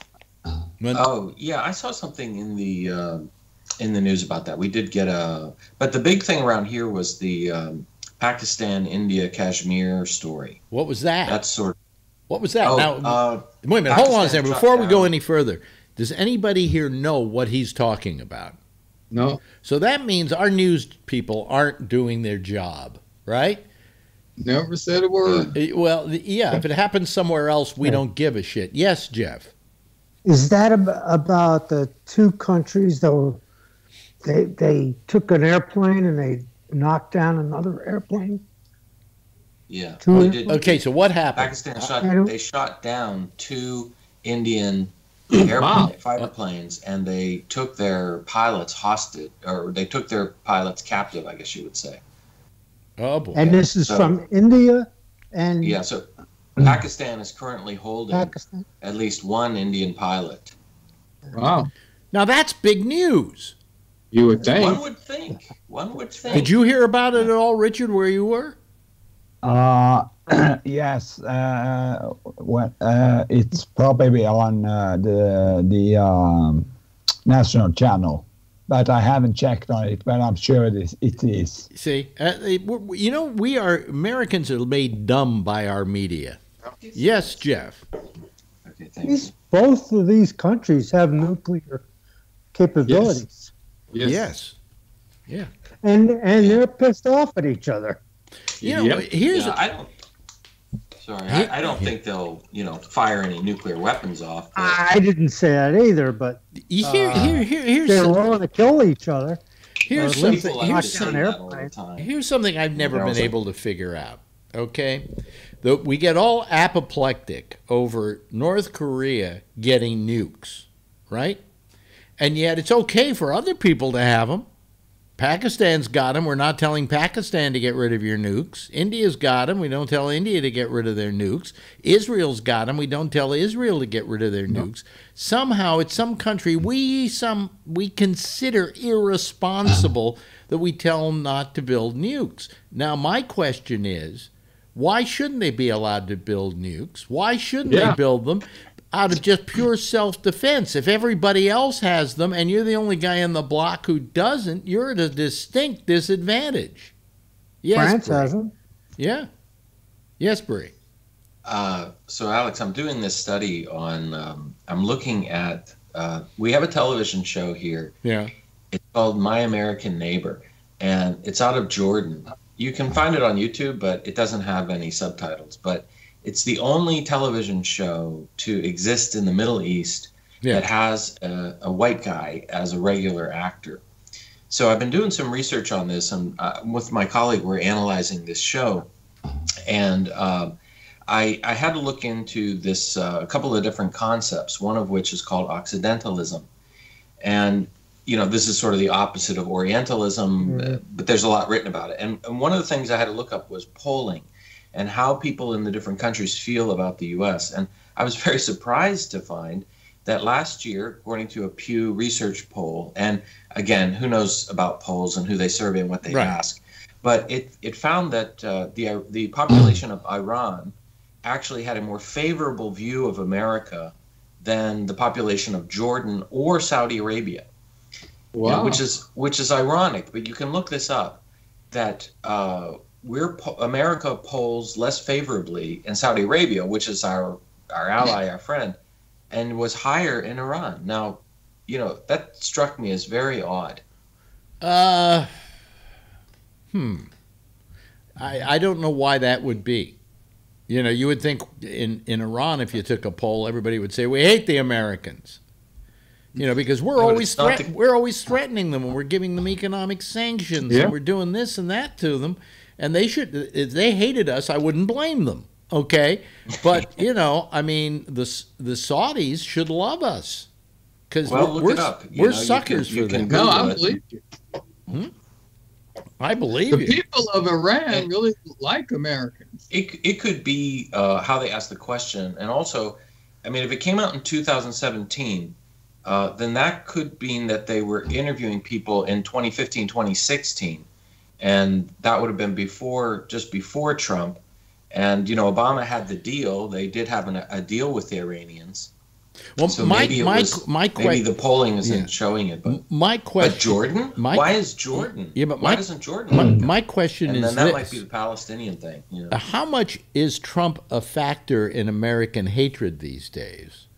In other words, I know that, you know, you're hated in America is hated in a lot of different countries for a lot of different reasons. But has Trump added into that factor, or do they really know that much about Trump? That's the funny thing, because when you ask, a lot of times when you look in these polls, I mean, this is sort of the cliche, but it's kind of true. Most of the people are fascinated with American pop culture, but they don't like our government and foreign policy. So here you have Donald Trump, who is like Mr. Pop Culture, you know, mixing with with the government. So it's sort of taking two aspects. They like our pop culture and they like our celebrities, which they view him as, but then he's also a government official and he has policies. So, you know. You know, it's funny. I was watching a documentary CNN did about the 2000s. And the two episodes we were watching was about television in the 2000s. And one of the scenes was Donald Trump on The Apprentice. He was so much more amiable on that show. Had a sense of humor.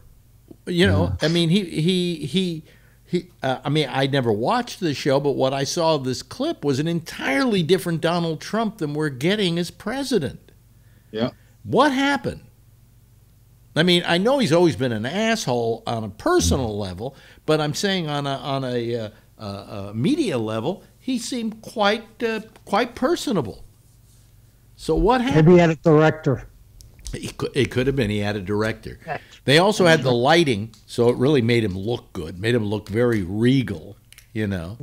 So who knows? Who knows?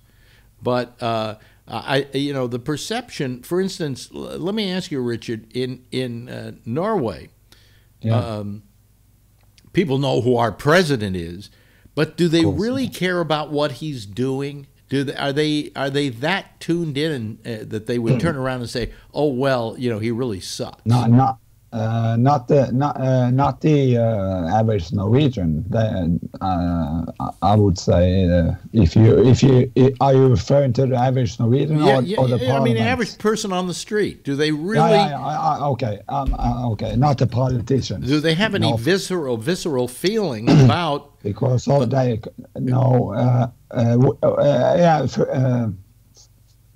fulfill. Which your feeling about? Huh?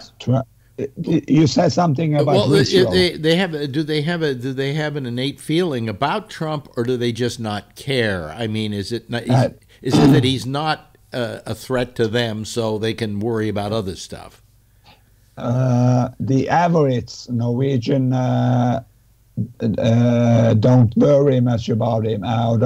They just think he's a funny or a guy, a prick, or just a crazy guy or a clown or whatever. Just an idiot. But he has a group actually also of followers. That support us, of course. Well, so did Hitler.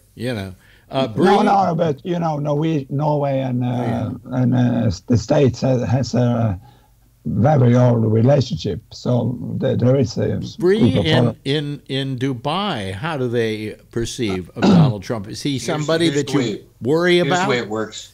Yeah. Here's the way it works, Alex. You ever notice the guy, like you work in a company, and you have this colleague who just totally kisses up to the boss, and then one day the boss is fired, and that colleague, like you ask them, like say the boss's name is Joe, your colleague is Mike.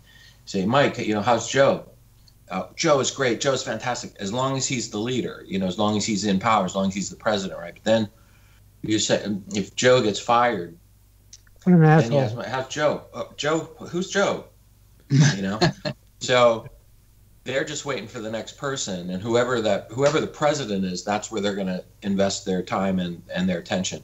Now, it's a little interesting with Trump because he has, sort of quote unquote business potentialities, but I don't know how that's going to work for him. I found that was the one thing about Cohen that was interesting, and I read that was the one thing that they said exonerated Trump, because he kept on saying every time that Trump didn't expect to win, and so he was setting himself up for business deals as a result of all of this attention. And so in a way, that was like the one thing that let Trump off the hook. He didn't think he was going to ever win anything, so he was just going forward with his businesses. But yeah, the average person here doesn't really care. If you say Trump, they'll just kind of give a chuckle, and they'll say, "What's going on over there? What are you guys doing?" And they'll just say, we'll wait a couple years for the next person. We've seen him come, we've seen him go, kind of thing. Yeah. Well, I mean, like, for instance, were you over there when Obama was president? Or where were you when Obama was president? You were in some foreign country somewhere. I was here. What was their perception of Obama? I imagine he was pretty well liked, right? Kind of the same thing, you don't really hear much about it. Yeah. And he's the guy in charge. So, but yeah, I would say he had, I don't know if it was real or not, but he had a calming effect on the region. I mean, everybody was kind of like, from Egypt to Iran, they were all kind of like, yeah, okay, think things are going smoothly. This could be good. Mm-hmm. Well, but looking back, I wonder about Obama's policies during the Arab Spring and whether or not he could have done more. I don't know. I guess, he sort of had that hands-off approach, like, let's let things go as they go, and we'll just be over here if you need any help, Yeah. Well, I think he didn't want to influence anything. Yeah. He just felt he should let happen what was going to happen, and then deal with the aftermath later. I think you're right. And I don't know, what would you have done in that situation? I mean, Probably the same. Yeah, exactly. I mean, because you want things to go naturally and let the people decide. Well, by taking sides in something like the Arab Spring, you would be actually placing yourself in a position where people could take umbrage at you interfering in the situation. Yeah, although historically we've interfered a lot more, and it's usually worked out not so well. That's what Tulsi Gabbard was on The View. Did you guys see Tulsi Gabbard on The View? No. She was on The View, and they grilled her, and they're basically like, why aren't you for war? How dare you be against war? And Tulsi was like, well, I've seen it, and it's not really that good. And Meghan McCain called her to her face an Assad apologist. I couldn't believe that. I was like, what?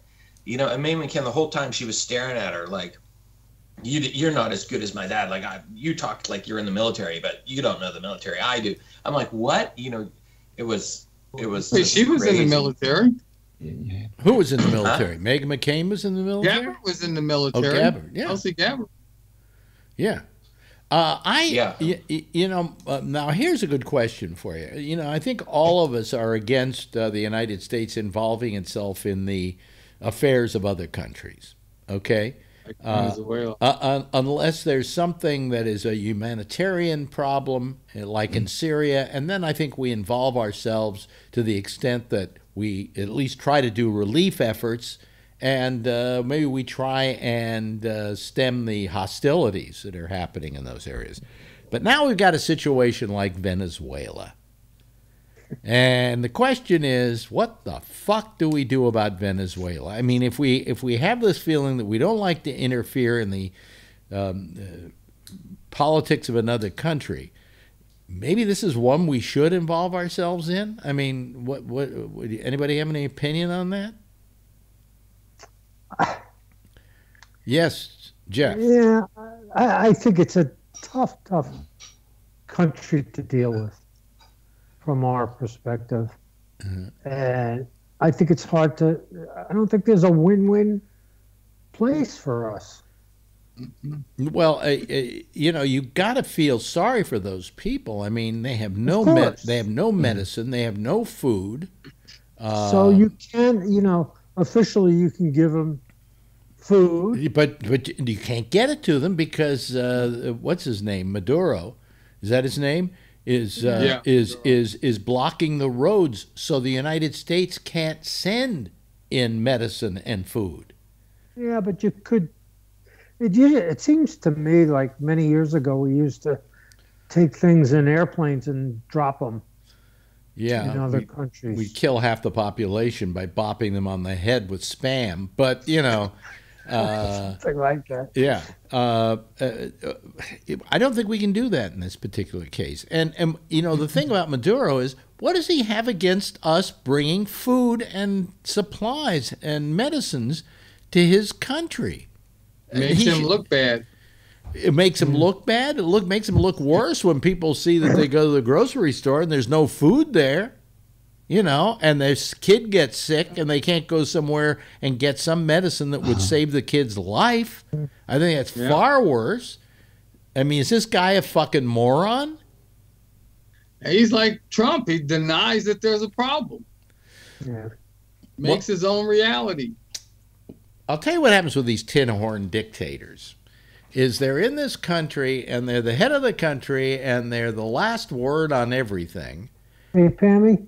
And they get really full of themselves.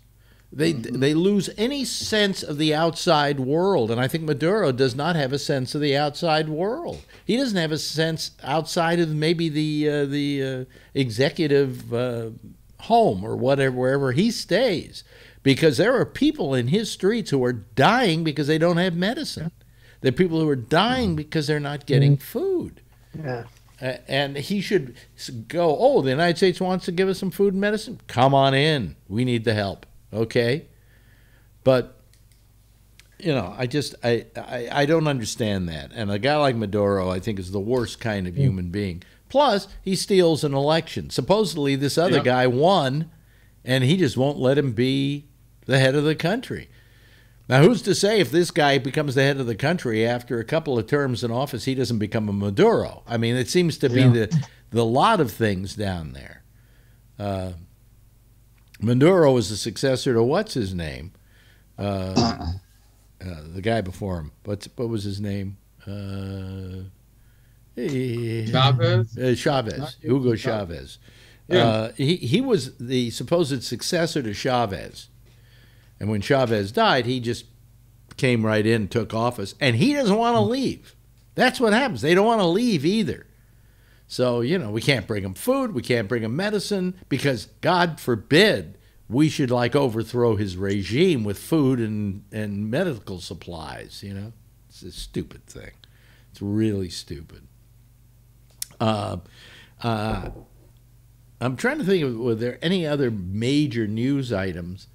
And I can't think of any right now. Here comes Ray Renati. He's finally gotten home. Spring training is starting. Oh, okay. I know that we don't do sports here, but one of the things you have to let's do sports. What the hell? Well, one of the things I'll tell you, Alex, is that I do enjoy watching baseball because that's what it helps keep me tied to the States. Yeah. This is when I watch the Pirates, it's something that reminds me, I grew up mostly in Pittsburgh, and it just reminds me of that, and it's enjoyable. I have MLB at bat. Yeah. It's a little over $100. It's like $120, which is a little expensive, but to have the regular connection. I can't watch all the games due to the time zones, but sometimes I can catch a game and I enjoy it. Yeah. Charlie. Yeah, what's funny, a lot of the Major League Baseball teams have their spring training here in Arizona. Yeah. So, I could see games for the White Sox or the Cubs or just a whole bunch of teams. But what's funny is that the game tickets cost twice as much at these little Bush League fields as a regular Arizona Diamondback game costs during the regular season.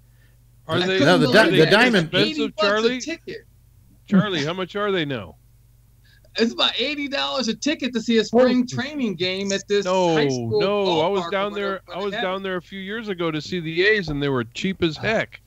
And the Giants in San Jose are totally. Well, according to Charlie, now they're not any longer. The Giants aren't. It was $83 if I wanted to go see the Cubs. No, I'm talking about the San Francisco Giants team. You can get the tickets for free here. Wait a minute. How for free? You can get them free all over the place. Wait a minute. How do you get them for free? Yeah. You go to certain stores, they just have them sitting there. You just grab them. Yeah, that's what. Because I know that our good friend. Oh God, my mind is just gone tonight. It's just. I have him on all the time. What is my problem? The guy I talked to in Durst, Will Durst. Oh, Will Durst. Yeah. Will, see, I'm really out of it. Okay. Jesus Christ. Anyway, Will Durst goes to spring training every year, without fail. He and Debbie take a couple of days, maybe a week off, and they go to spring training, which I think is in Arizona, isn't it, for the Giants? Yeah, they're down in Scottsdale. Yeah, and they go down there. Which is a hop, skip, and a jump for me. Yeah. I was talking about their AAA team, not spring training. Yeah. Oh. Yeah, that's the San Jose Giants. Yeah, and it's you can go to those games for nothing. Yes. Yeah. What's a AAA team? It's like a game. It's like all the big league teams have so a lot of them have ancillary teams that aren't in the big leagues that sometimes they take players from. Mm-hmm. Yeah, Syracuse Sky Chiefs. Yeah, and they're usually playing these players in spring training, and that's why you figured the tickets would be cheaper. You're not really seeing the stars. Yeah, but yet you are seeing. It had to be about probably when I was working. It was probably 5-6 years ago now. But I went to a couple of A's games down there in Mesa, and heck, I don't think I paid $20 to watch them, and I was sitting right there behind home plate. See, they really jacked them up. I would go if that's what I could get them for. Yeah, they really jacked them up then. I was watching a game yesterday on TV, and there was hardly anybody in the stands. Spring training. Probably it was why. like Washington and it was empty. They were playing hard though. Yeah. Are you sure it's $80 a piece? I believe you, Charlie. I wanted to go this weekend. And I was looking online for the tickets, and there was like the cheapest I saw were like $74 if you wanted to sit over. That must be the opening day. And the field outside the stadium. Well, see, and a lot of them have moved around to new stadiums too, and that's probably another reason. I mean, they're using better stadiums now and bigger stadiums. Yeah, a lot of them were using the universities and places like that. Now they moved to their own stadiums and stuff. Wow. So spring training is becoming a thing in all to itself. Now, once they're no longer doing spring training, those stadiums are empty, right?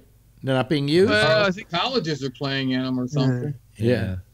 Yeah, they got other teams playing in them and stuff. What team is this, Charles? What team? Well, the Cubs, I think, were playing this weekend when I was trying to go. And also, it's more expensive depending on the team too. So yeah. Like some team tickets were like $65 or $70 for So, the Giants will play in Scottsdale, right? And then other teams come to visit them. Is that it? And they go other places to play with those teams? A bunch of teams have their training here in Arizona, so they just play each other here in Arizona. Yeah, there's a bunch of them in the Arizona area, and then a bunch of them down in Miami and stuff. Yeah. In Florida. Florida, Yeah. The East Coast teams, I think, go to Florida. Now, are these? I went to see the Yankees once. Well, are these like a buddy of mine goes from Boston down to Florida every year. Are these like the B teams? What do they call them? The no, it's the big leaguers. They just go down there because it's good weather. Because almost every team used to have its farm team. I think is what they called them. Yeah. Yeah. Well, that's what we're talking about. The San Jose Giants is the farm team for the San Francisco Giants. Oh, really? But it's that close, though? Because years ago, for instance, you had the San Francisco Seals. Yeah. And I don't know who they were a farm team for. I think maybe the Yankees.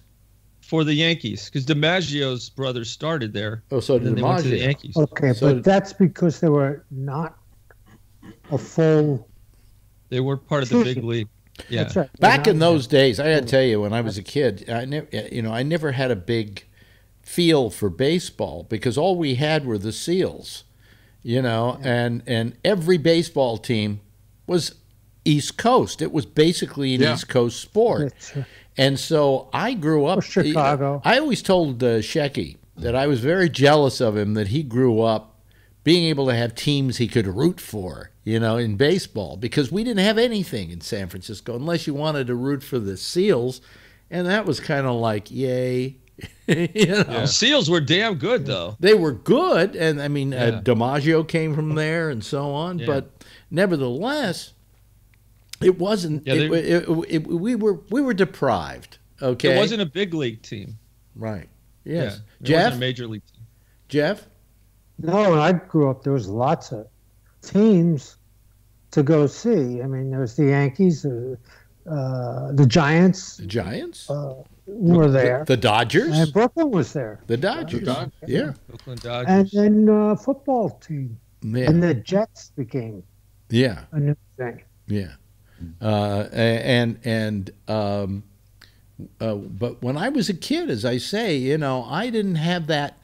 Kids on the West Coast just didn't have that baseball thing going. And kids in New York had the baseball thing going. In fact, if you were a kid in Brooklyn, the reason you rooted for the Dodgers was because they were your neighbors. You saw them walking down the street because they lived in your neighborhood, And I had a friend, Steve Gruberg, who died a while back, who was a fanatic Dodgers fan. And when they left New York and went to Los Angeles, he never forgave them. I mean, his heart, he said when he was a kid, his heart was broken. And the reason the Giants went to San Francisco is because the Dodgers convinced them to go to San Francisco so they wouldn't be the only ones on the West Coast. Yeah. And so they got a good deal from San Francisco. So New York went from 3 teams down to 2 teams because then the Mets were created to fill the void of the Dodgers. And it was bye, baby. Yeah. Bye, bye, baby. You know, there was a, in the beginning, in the very beginning, I remember that the Mets were a big joke. They couldn't win 1969. It's I think I can't remember who it was. Some sports guy who said the exciting thing about going to a Mets game is when there was a high pop fly. The suspense was who was not going to catch it. Yeah. That's how bad they were, and there were more jokes about the Mets, and because of that, their attendance was incredible because everybody wanted to go root for the underdog, and they were Yankee Stadium half full, Mets Stadium wall to wall, people there. Wow. Yeah, I have a friend. And from then New York, they won the world. Wait a minute. Then they won the World Series. 50%. You know, everybody loves a loser. I have a friend from New York, and man, he was like, I have never met such a diehard fan. He was a Mets fan. I mean, he just loved them. Yeah. And they, and it was because they never won. Yeah. And then when they won, when they won, there wasn't anything to root for anymore. Yeah. You know. But for some reason, I think the craziest baseball fans are from Boston. Oh yeah. Really? Why Boston? They're nuts. It's just that city. insane. I don't know. There's something about Yeah, it. when I was in college, we had a bunch of guys from Boston. Yeah. They drink a lot of beer. I went to a game at Camden Yards one time, and Boston was playing, and it was nuts because they all came down from Boston to go to the game there, and it was nuts. Yeah. Yeah. They were talking so much shit through the hallways, it was ridiculous. I was like, well, where am I? I'm not in Baltimore.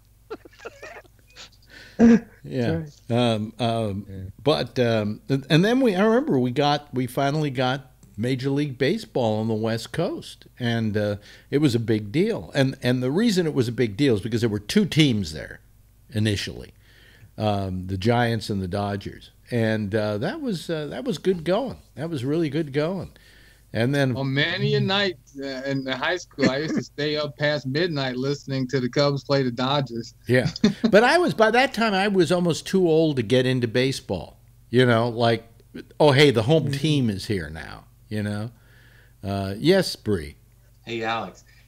This is a funny story. Hey, what's this that Kevin is holding up? What is that? I'm just doing a Bree here. Oh, Giants. I can't see anything. $40. I only see his initials. See, that was a buddy of mine that lived there, and I made this picture for him. I don't get his video. I don't get your video, so. It says Baltimore Orioles, a drinking town with a baseball problem. They were doing real good. I miss the Baltimore Colts. Really? Yeah. Yeah. But I listen to the Pirates regularly, and I really enjoyed their games. And when I was just out of college, I was dating a woman, and I thought, we had gone on a few dates, and I thought, maybe this was something. But then I found out through a mutual friend. I was over at his house, and I said, "Oh, she's dating that pitcher from the Pirates." I was like, "What?" And ever since then, like anytime that guy was pitching, I couldn't watch the game. Oh boy. Well, I'm glad we talked about sports. That's something we never get around to. So now I guess I can keep my sports Emmy now, right? Right. There you go. Yeah, this has been terrific. Little sports action. Who would have thought? Anyway. Yeah. Oh, wait a minute. Hold on a second. I'm having trouble here. Okay. Hey, listen. This has been nice. Somehow there was something quieting about tonight. I don't know what it is. Yep. We'll have to figure it out. Anyway, I want to thank all of you. Thank Richard. Thank you. Calling from Norway, our newest regular on the program. Make it a regular event. Kevin, same to you. Good seeing you again, Jeff. I'm going to see you this weekend. That's right. Sunday. Yeah, we're going to have lunch. Charles Wallace, thank you so much. And there's, what is that? It's a Dubai something. Dubai. Yeah.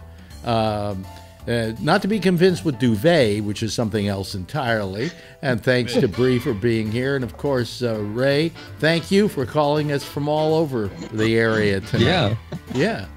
I could do another on the spot thing next week. Yeah, we're going to have you peeing somewhere. Store, or pee in a bush. Oh, okay. There we go. Let this be the first towards international brotherhood. Hey, I got to go. Everybody wave a big wave goodbye, and I'll wave back at you, and the audience will wave back at you. And that's our guys for tonight. And we would like to have some gals, but no gals decided to call. So I guess that's the way life is. The women don't like me. Anyway, that's it for now. Jack Bishop is next with The Intersection. I'll be back again tomorrow night. Same time, same station in life. That would be 10 o'clock Eastern Time. And in the meantime, as always, if you see her, tell her I love her, okay? Bye-bye.